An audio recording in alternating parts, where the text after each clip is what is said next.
como la piedra filosofal de la política dominicana, ahora mismo a la que hay que ir a abrevar. José Francisco Peña Guava. Buenas tardes. Sí, sí, claro que lo escuché. Muchísimas gracias.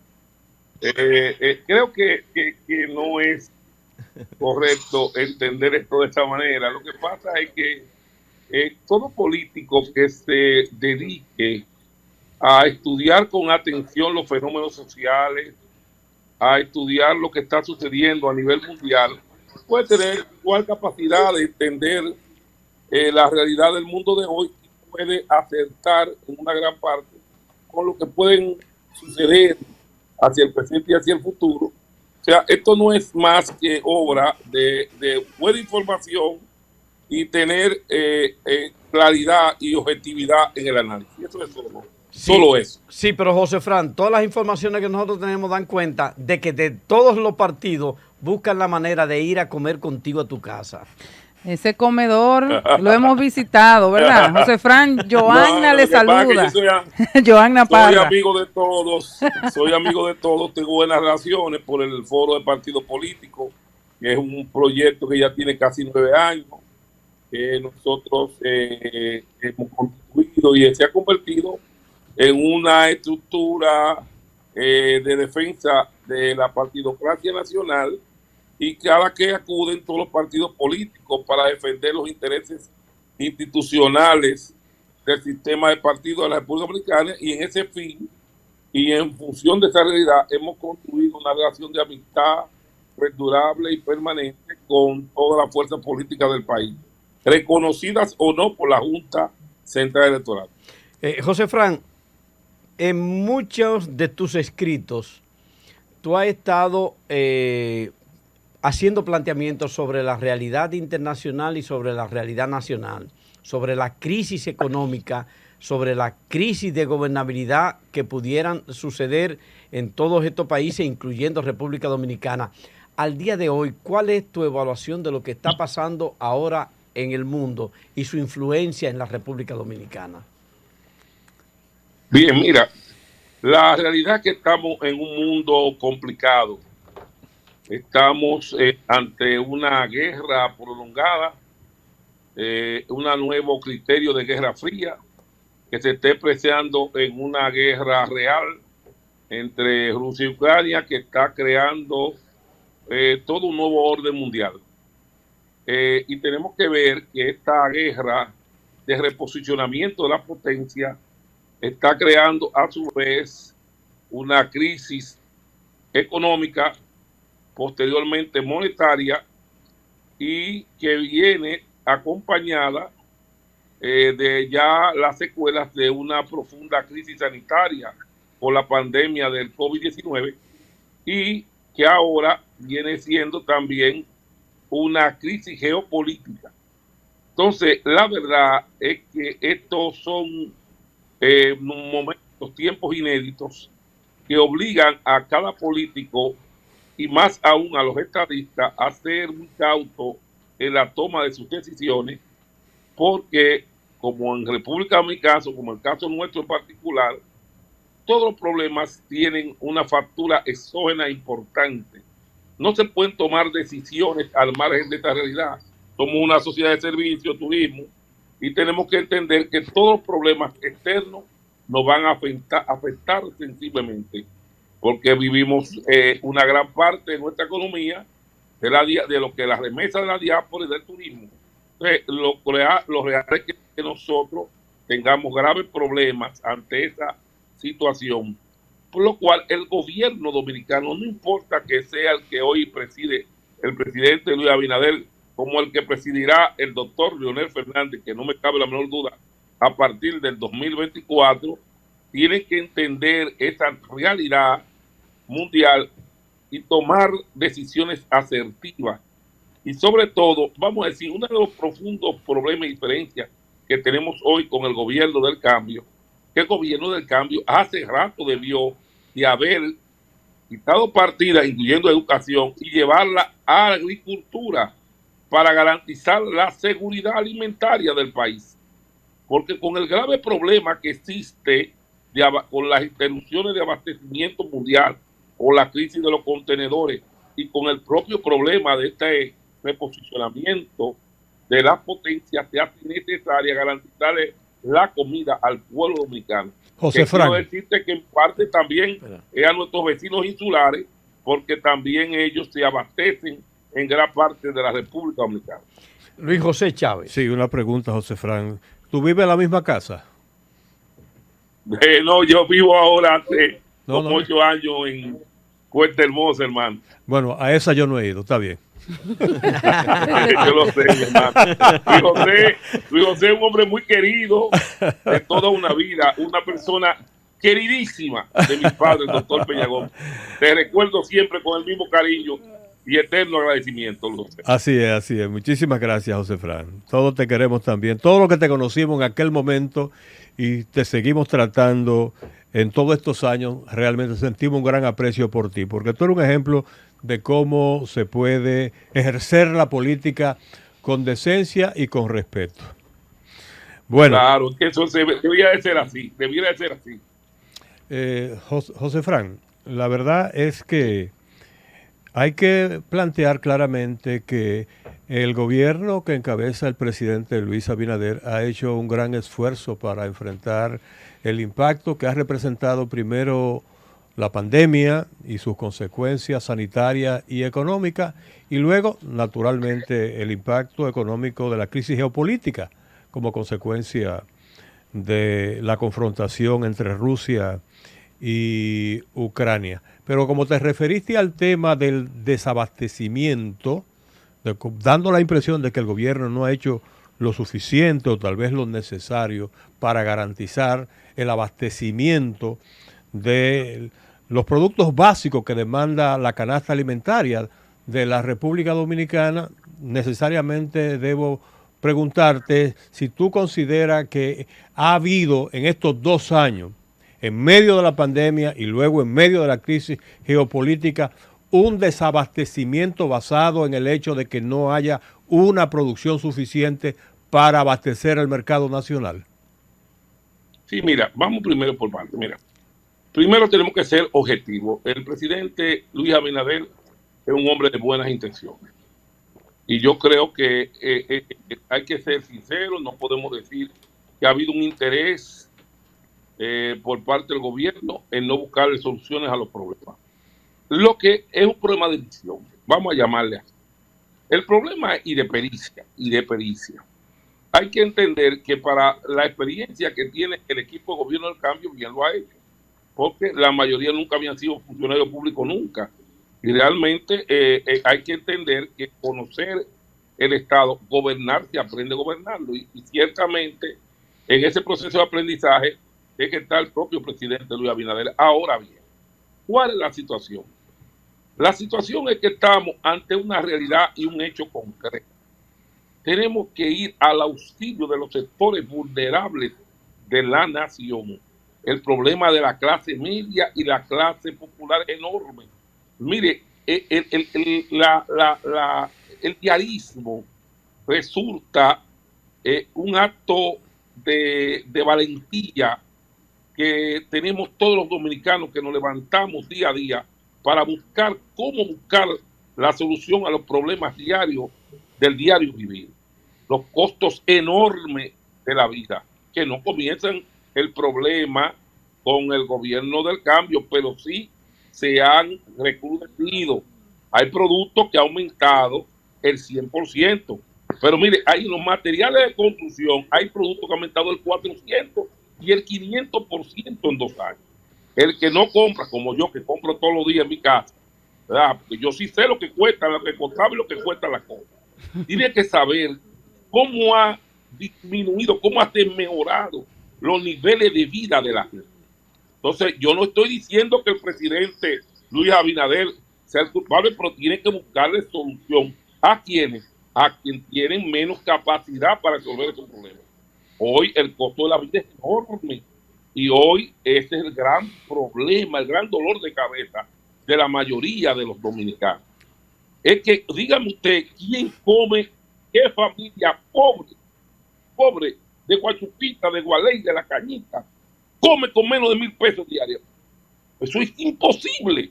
O sea, una familia de 4 o 5 personas no tiene forma de comer con menos de 1,000 pesos diarios. Estamos hablando de 30,000 pesos mensuales. Pero de por Dios, esto es un problema. Este es uno de los países más caros de toda América Latina y el más caro de la región, que no es Panamá. Es República Dominicana, porque en Panamá se gana en dólares. ¿Y cuáles son las opciones, José Fran? ¿Cuáles son las opciones que tiene el país o el gobierno? Porque hay una tendencia a responsabilizar al gobierno. La primera opción es que los gobiernos dominicanos tienen que ir a buscar solución práctica. Tú tienes que ir al auxilio de los sectores vulnerables. El Estado tiene recursos para ir en auxilio de sectores vulnerables. Pero usted no puede, lo primero que el gobierno no puede hacer subsidios generales. Aquí tiene que ir subsidios particulares a los sectores. El país tiene un mapa de la pobreza. ¿Y sabe quiénes son? ¿Dónde están los pobres? Donde tiene que ir auxilio de esa gente. Y tiene que ir un auxilio de esos sectores. Pero los que menos impuestos pagan aquí son los ricos. Y eso lo sabemos todos. Entonces aquí lo primero es que aquí no se quiere tocar a los ricos. Y no se quieren tocar a los dueños de la fortuna del país, en detrimento de los sectores populares y en detrimento de la clase media. Este es el problema. Y cuando se ha hecho una reforma fiscal o tributaria, es para aumentar el ITEVIS, ¿tú me entiendes? O para aumentar el selectivo al consumo. ¿Quién? Al pueblo. Entonces no es impuesto a la ganancia excesiva ni al lujo. Entonces aquí hay un problema real, que es lo mismo que ha hecho que Petro gane, que ha dicho la verdad, lo que está pasando también en Colombia. Eso pasa aquí también. Entonces nosotros tenemos que, en lo que se puede establecer una nueva realidad, en esta recomposición mundial, tenemos que ir a auxilio de esos sectores vulnerables. Dígame usted, y yo te pregunto, Luis José, dime tú, ¿qué hace con que la doble? 1,600 pesos. 1,600 pesos, 2 días en una casa de un pobre. ¿Qué es darle una tarjetita de 1,600 pesos a una familia? Pues es una cosa. Pero hay límites impuestos por circunstancias que no están bajo control del gobierno. Pero bueno, es verdad, el país se está endeudando. Y eso está ayudando a compensar el impacto de la crisis en esos sectores. ¿Tú sabes qué pasa?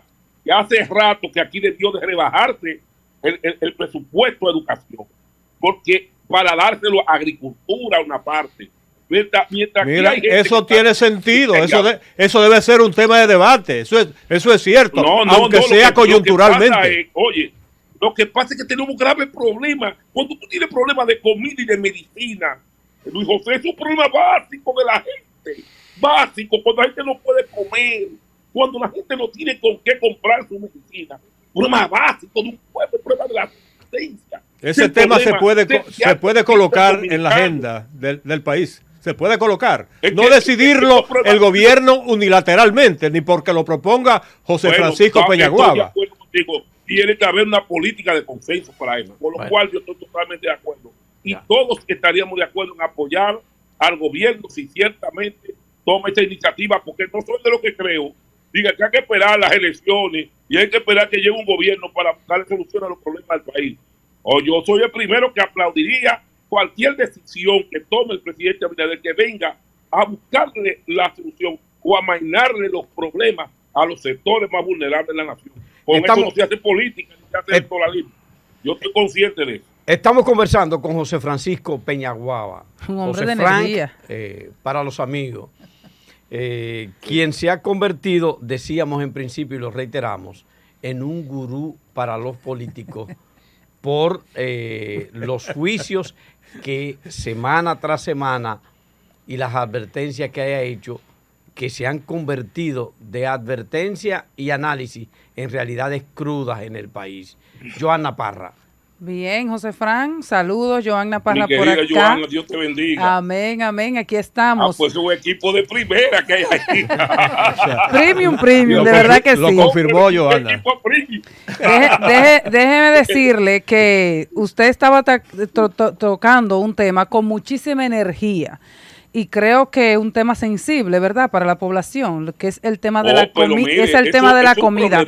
Pero yo quiero que usted no dejemos escapar esa energía que usted le pone a ese tema, y qué bueno que diferentes sectores llaman la atención sobre el mismo, sin evaluar el punto de que aunque no bajan los precios y aunque realmente la canasta básica familiar sigue por las nubes y cada día subiendo más y con más amenaza de subir, entre eso tarifa eléctrica, el dinero cada vez más caro en los bancos, etcétera, etcétera. También me gustaría que usted valorara el tema de que en vez de incentivar la producción nacional, una cosa que a mí me sorprendió mucho esta mañana, nosotros somos... es más, aquí se mataban pollitas para que la producción se pudiera controlar de tan alta producción de pollo y de huevos en la República Dominicana. Sin embargo, ya ahora el pollo aquí para poder completar la demanda, se trae de Brasil y se está trayendo en la República Dominicana. Eso fue lo último que pude tener. Me gustaría que usted me hiciera esa evaluacioncita sobre ese tema de importar en vez de procurar incentivar la República Dominicana, entrar productos aquí con tasa cero, cuál es ese impacto que se va a tener en la producción nacional. Y además también usted dijo una frase de que no tenía duda que el presidente Leonel Fernández iba a ser el presidente del año 2024. Lo que me gustaría saber es en qué usted basa esa teoría, que ya más que una teoría parecería ser una afirmación, y si entiende que unos números que ha dado el mismo presidente Leonel Fernández y las últimas encuestas, si realmente se corresponden con la realidad con relación al posicionamiento político del doctor Fernández. Mire, primero, el quitar la tasa cero, el poner la tasa cero no va a resolver el problema del precio, porque el problema es a nivel mundial. Hay países que tienen renglones agrícolas que han prohibido su exportación, caso de la India, caso de Indonesia. Hay países en que para proteger su pueblo y garantizar la seguridad alimentaria de sus nacionales, no está autorizando la exportación de algunos rubros agrícolas. Así va a pasar en casi todo el mundo. Por eso es que cada país tiene que buscar una forma autóctona de resolver sus problemas de seguridad alimentaria. Por eso es que va a fracasar la política de importación.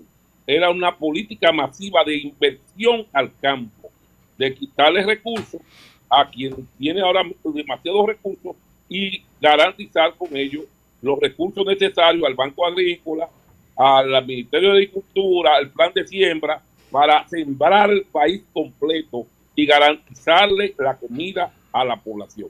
Esa es nuestra visión. Ahora bien, en cuanto a lo de Leonel Fernández, bien, mire, nosotros cuando el PLD se dividió en las primarias del 19, ahí mismo perdió el carácter de invencibilidad que tenían los morados. Eso estaba en el imaginario popular.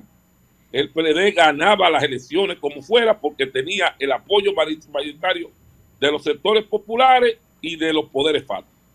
Cuando se dividió el PLD, a fuerza de nosotros tener que plantear la candidatura independiente de Leonel Fernández con 5 partidos que la auspiciamos en las elecciones del 2020, ahí mismo se abrió, hizo aguas el acorazado morado y le dio la oportunidad real para la entrada al poder de la oposición que representaba el PRM en la persona de su candidato, el licenciado Rodolfo Abinader Corona.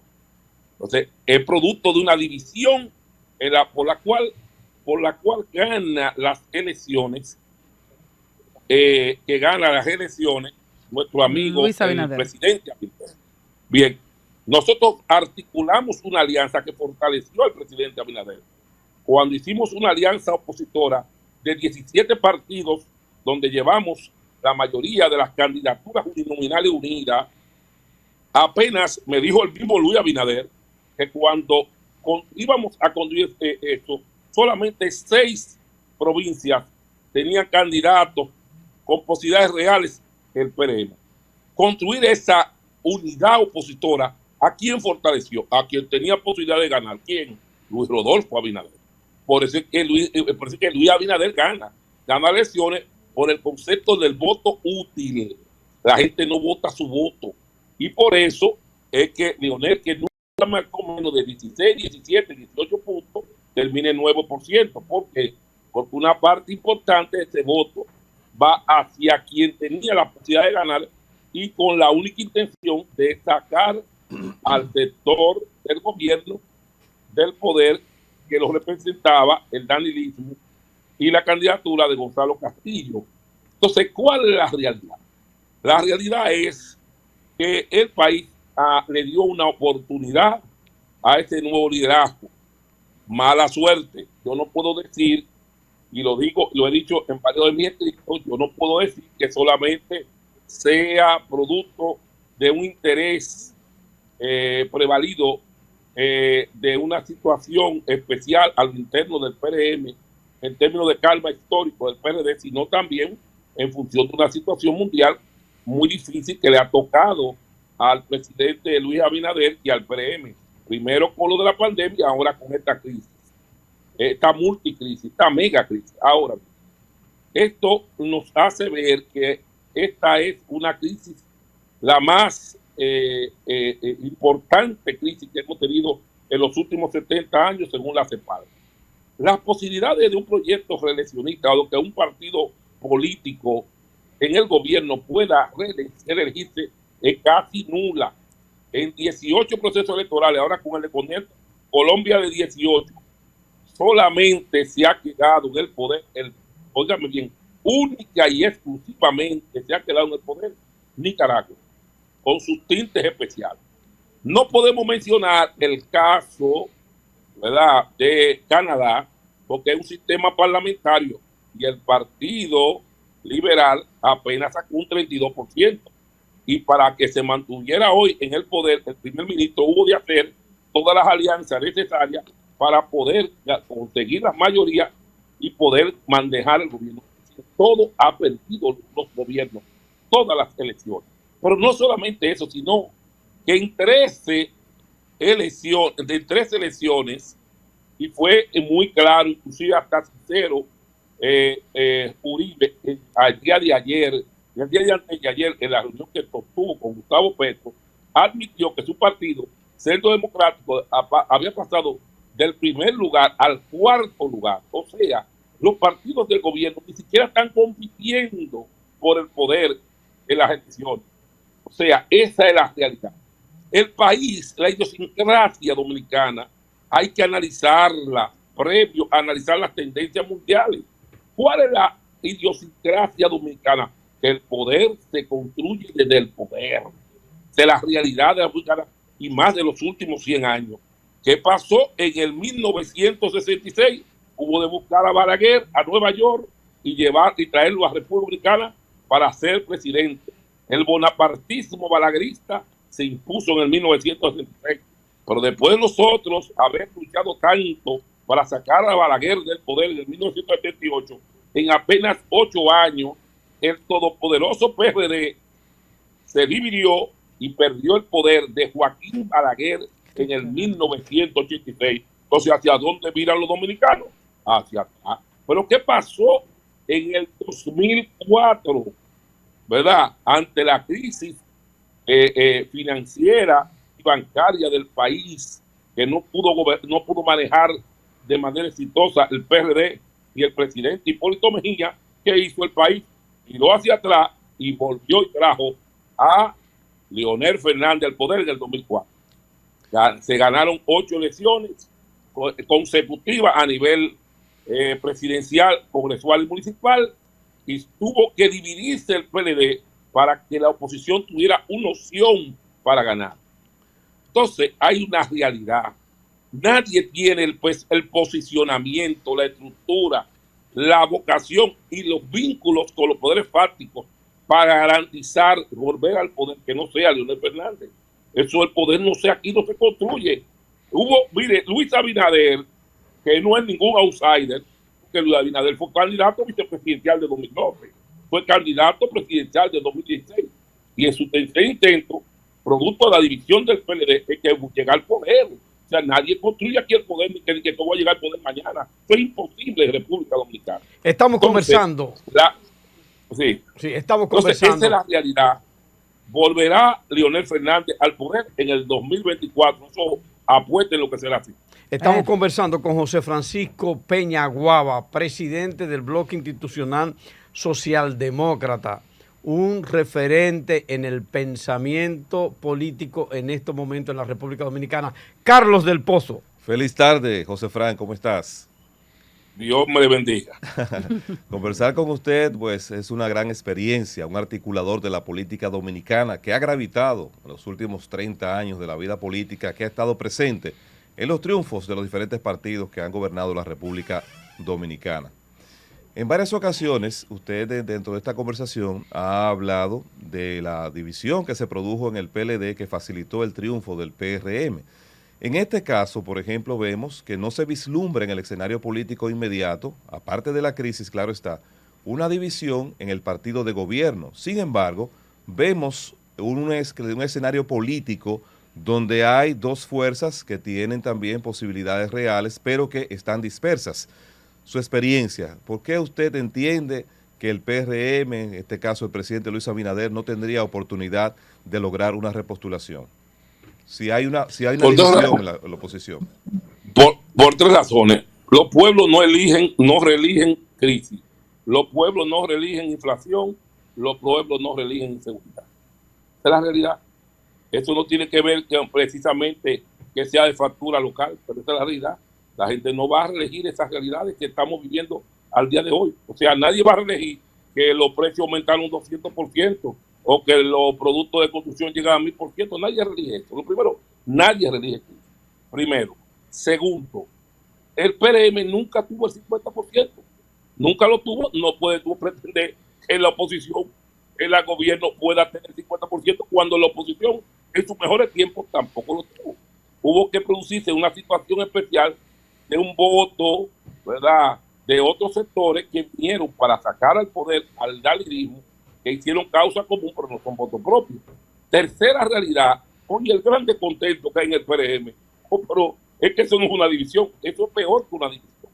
Cuando tu propia gente, ¿verdad?, está descontenta y no va a votar. Mire, ya en las últimas encuestas, el 30 y el 35% de los PRMistas dicen que no votarían por Luis Abinader en todas las encuestas de manera permanente. Hay que estar claro de que hay un disgusto enorme de la estructura de la propia base de su partido con su gobierno. Cuarto, el 50% conseguir un gobierno en crisis, un 50% del sistema saca al PRM del sistema, el 50% más uno lo evita. ¿Por qué? Porque aunque no ganase y clasificase la oposición en primera vuelta, que yo creo en este caso que será Leonel Fernández que ganará en primera vuelta, esa es mi opinión personal, quiero y entiendo que aunque esto lo lograse, ganaría en segunda. ¿Por qué? Porque los polos, en este caso, son gobierno y oposición. El voto opositor se va a unificar por el que clasifique. En un 80 o 90%, no importa quién se clasifique. Que si el Leonel Fernández puede sacar más votos que si otro candidato, es posible, y es verdad, pero si clasificara a otro, ganará ese otro también. Vamos a estar claros, o sea, el que clasifique, en el dado caso que no ganase en primera vuelta, ganaría cómodamente en segunda vuelta. José Fran. Entonces, los que están preocupados, ¿verdad?, ante la situación de que pueden ir 2 o 3 candidatos de la oposición, mientras más candidatos de la oposición, menos votos tendrá el gobierno y más fácil ganará la oposición en una segunda vuelta. José Fran, pero ¿a qué usted atribuye entonces que pudiera producirse, tomando como referencia los resultados electorales de las elecciones pasadas, que pudiera producirse un rebase, por ejemplo, en el caso de Leonel Fernández, de un 5% a ganar unas elecciones en segunda vuelta? Sería un rebase extraordinario. ¿Cuáles son esas innovaciones, cuáles son esas nuevas propuestas que pudiera estar estableciendo Leonel para hacer esa opción que encante de nuevo a la población a votar en esa magnitud? Y agregarle a eso también, Fran, le agrego a esa pregunta o a ese comentario del amigo Carlos del Pozo, que tampoco el Partido de la Liberación Dominicana ha identificado, ha definido a un candidato o a una candidata presidencial. Y ese puede ser un factor que marque una diferencia. Vamos por partes. Vamos a analizar la cosa con los números. Bien.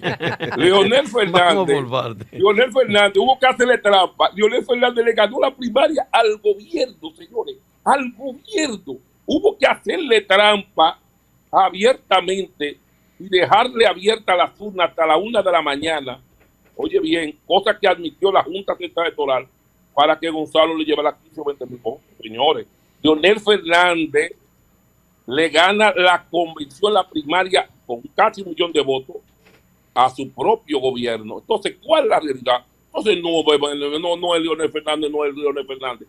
Entonces, el gobierno, la maquinaria del gobierno, ¿verdad? ¿Y qué maquinaria? Saca un 37%. Ahora bien, esa realidad cambió, pues es la realidad del gobierno, no de oposición. La mayoría, ¿verdad?, que sabe que quien lo llevó al poder en el 2004 y el 96 fue Leonel Fernández. ¿Hacia dónde están mirando la base? Bueno, caramba, ahí parece que se ha perdido un poco la conexión. Perdimos contacto. Sí, Ahí ya voy. estamos. Perdón, sí. Bien, a quien se lo ha llevado al poder en varias ocasiones, Leonel Fernández. Entonces, esto se va a repetir. Y le voy a decir algo más. El PLD, la mejor opción del PLD es ponerse de acuerdo con Leonel para que construya un espacio de poder con la fuerza del pueblo de Leonel, porque él va a ganar como quiera.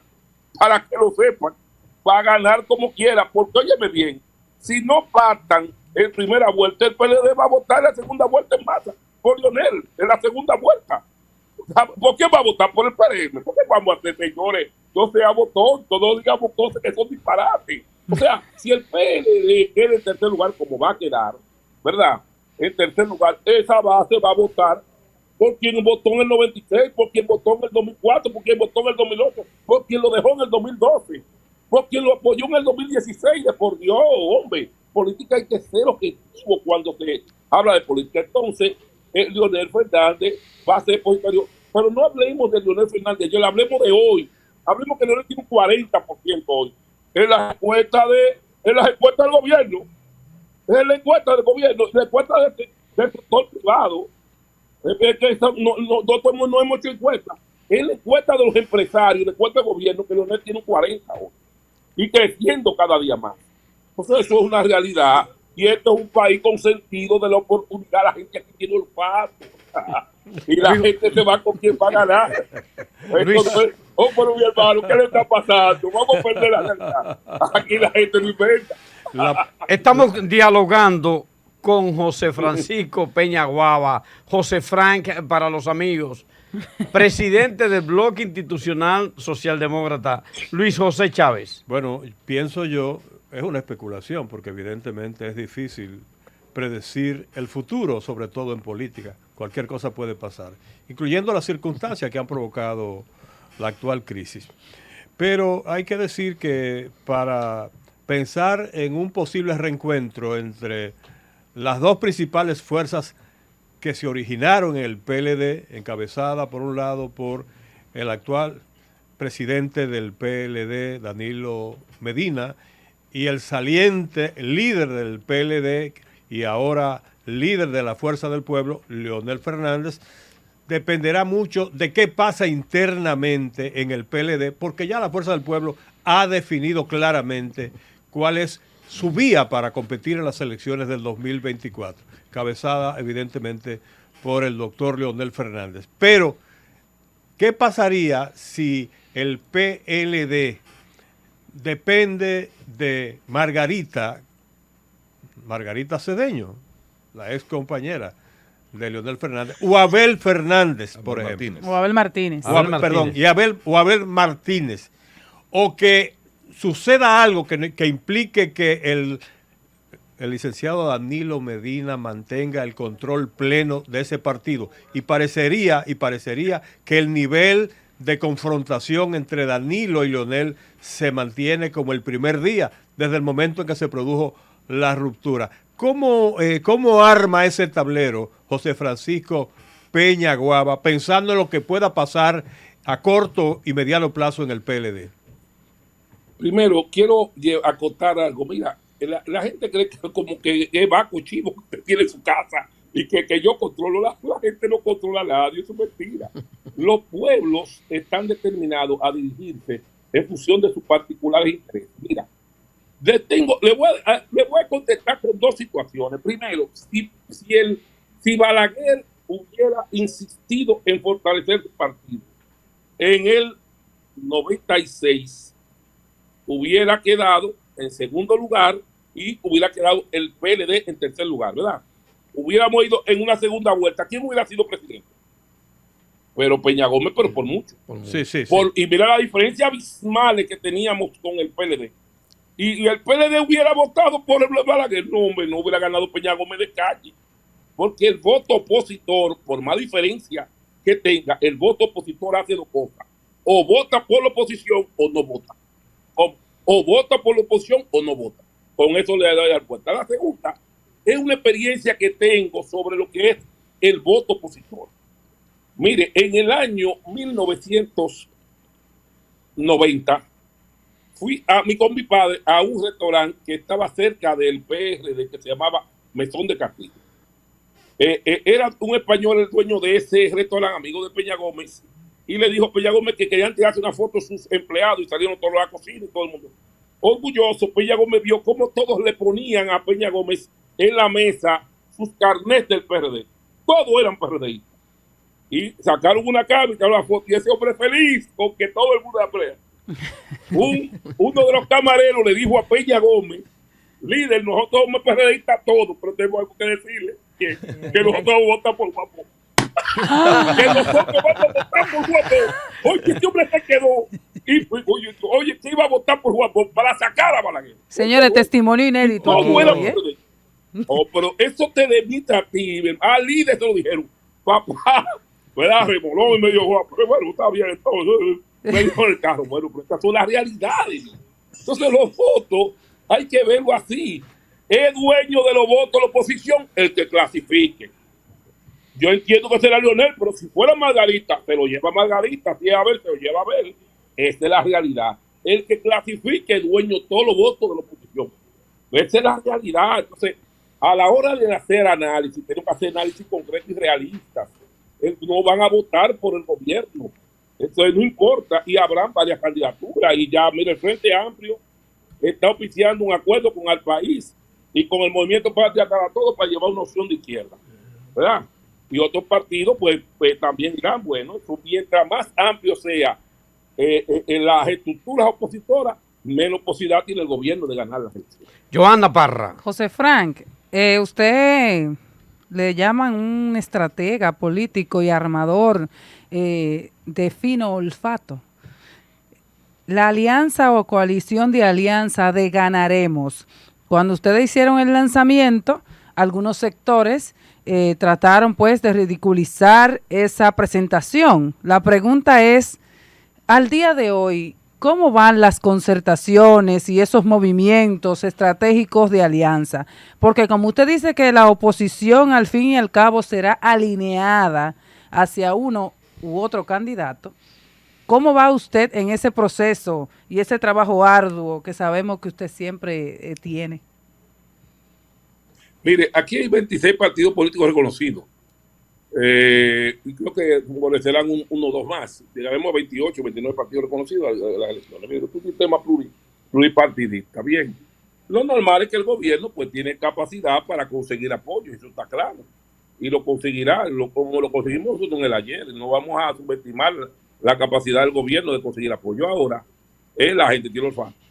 Y los gobiernos cuando están llenos no les interesa a muchos partidos llegar a los gobiernos cuando ya no tienen espacio de posibilidad de cumplimiento para con su militancia, y muchos entonces pactarán con la oposición. Entonces hay partidos que le sumarán al gobierno, otros no le suman nada y otros al final pactarán con la oposición. Será un problema del momento y de circunstancias. Votarán y aportarán y apoyarán a la oposición lo que le convengan que así sea, y otros pues apoyarán al gobierno. Eso es natural. Ahora, a los partidos les conviene siempre entrar a un gobierno nuevo que le permita pues cumplir su compromiso con su base de apoyo. No, es muy difícil que un gobierno en medio término pueda cumplir. Imagínese, usted entrega a un partido una dirección, un ministerio, y usted va a votar a los PLMistas. Entonces, eso es una cosa clara. O sea, los gobiernos siempre le conviene, y a los partidos, entrar a los gobiernos nuevos, cuando entonces puede cumplir los compromisos con su base de apoyo. De no ser así, eso sería catastrófica para los partidos políticos que terminen apoyando el gobierno y no se les pueda dar una participación real. Y más en este gobierno, donde el 70-80% de la base y la dirección del PRM se encuentra disputada porque no ha encontrado espacio en el tren gubernamental. Esa es la realidad. Carlos del Pozo. José Fran, hemos visto que senadores, diputados y algunas personas se quejan de que funcionarios actuales no le toman la llamada, de que no pueden hacer contactos con ellos. Esa situación, ¿verdad? Que no sé si a usted también en algún momento le habrá afectado. ¿Cómo usted cree que esto pudiera impactar de cara a las posibles alianzas que quiera hacer el gobierno, en los compromisos que tenga que hacer? ¿Generará esto confianza en esos actores? Nunca, mire, es que hay una cosa clara, mire. La diferencia entre nosotros, ¿por qué ganamos en tantos procesos electorales consecutivos? Que nosotros le cogíamos la llamada y hablamos y cogíamos nuestra presión de los dirigentes políticos y le cumplíamos. Vamos a estar claros. Aquí hay gente que apagaron esos teléfonos y jamás se han dejado ver de los dirigentes. Es que eso es muy delicado. En política, el que no cumple, le pasan factura. Entonces, hay gente que no entiende de eso y están disfrutando de las mieles momentáneas y efímeras del poder. Y después no saben que van a tener que salir y van a perder amigos, van a perder compañeros y muchos los que se fueran en la calle por su actitud. Entonces, eso es más de lo mismo. Por eso, una de las cosas que yo siempre y le critico a mi amigo Luis Abinader, el exceso de popi que tiene el gobierno. Muchacho muy bueno, muy preparado, muy blanquito, muy acicalado, muy buen mozo, con muy buen currículum, pero que no tienen vocación social. Y eso es un problema, porque la política es pragmática y hay que sudar la camiseta, dice Michael Latier, ese profesor emérito de Harvard, de ciencia política, que tiene un libro, Mi paso por la política, sí, fuego y ceniza, Mi paso por la política, donde él escribe en un proceso autocrítico cuáles fueron sus errores cuando fue a liderar el Partido Liberal en Canadá. José Fran, Sí.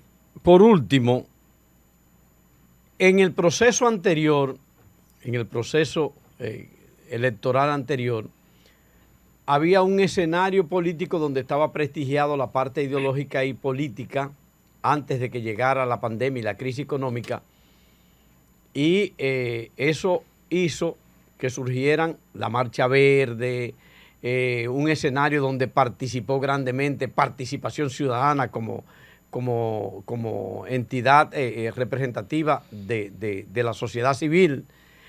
Muchos intelectuales apostaron a un cambio sobre la base de una confrontación de carácter político e ideológica que tenía como bandera principal el cese de la corrupción y de la impunidad, y que todos aquellos que habían cometido algún hecho doloso iban a terminar en la cárcel. Al mismo tiempo, de ese elemento político ideológico, también se debatió la posibilidad o la necesidad de enfrentar un tema como la inseguridad ciudadana. De repente, gana el PRM con todos esos elementos detrás y a su favor. Entramos en una pandemia y en una crisis económica y ni se resuelve el tema de la seguridad ciudadana y el tema de la corrupción queda prácticamente en un limbo. ¿Qué tú ves que va a pasar con esas dos banderas, con la bandera, la participación de esas entidades de la sociedad civil en un escenario que ha cambiado para las elecciones del 2024? No, mira, la Marcha Verde nace de una realidad. El hartazgo, primero, 16 años de gobierno ininterrumpido del PLD, el control autárquico del comité político del PLD, que era que gobernaba la nación. Y tercero, la aspiración torpe e incorrecta y antihistórica de mi amigo Danilo Medina en ir a una segunda reelección, pero volver a reformar por segunda vez la Constitución para volver a aspirar después de haberla reformado en el 2016, 2015, para poder ganar la elección en el 16. Estas razones fue la que indignó el país, sumado al grave error que tuvimos todos, incluyendo los partidos políticos, que presionamos a la Junta por el voto electrónico sin estar preparado el país, la Junta, para hacerlo. Y bueno, el desastre se produjo con la interrupción de las elecciones municipales. Todo este problema tiene su origen en estas situaciones, en estas grandes escalas. Ahora, el problema de la corrupción republicana es un problema endémico, es histórico, ¿verdad? Es sistémico y es familiar. Eso no va a tener solución, y no vamos a engañarnos aquí, no va a tener solución mientras no se resuelvan realmente esos problemas. ¿Por qué? Porque lo que va a cambiar es de cara. Pero además, la realidad es que quiénes son los verdaderos dueños, quiénes son los verdaderos beneficiarios de la corrupción. No son los políticos, son los empresarios, son los lobistas, son los inversionistas. No hay corruptos sin corruptores. Ellos son los dueños de las grandes fortunas de la corrupción. Y usted no ve ninguno preso, porque al final la lucha por la corrupción es una lucha de interés político electoral, en el ayer y hoy. Y lo que buscan es políticos para desacreditar los partidos. Pero ¿cuántos contratistas usted se ha llevado preso? Que son los que tienen cuánto de ellos. Aquí hay contratistas que tienen más dinero que todos los políticos juntos. Entonces, a eso no lo ha tocado nunca, a los dueños de la corrupción. Entonces, es un problema sistémico. Ahora, es un problema endémico y familiar.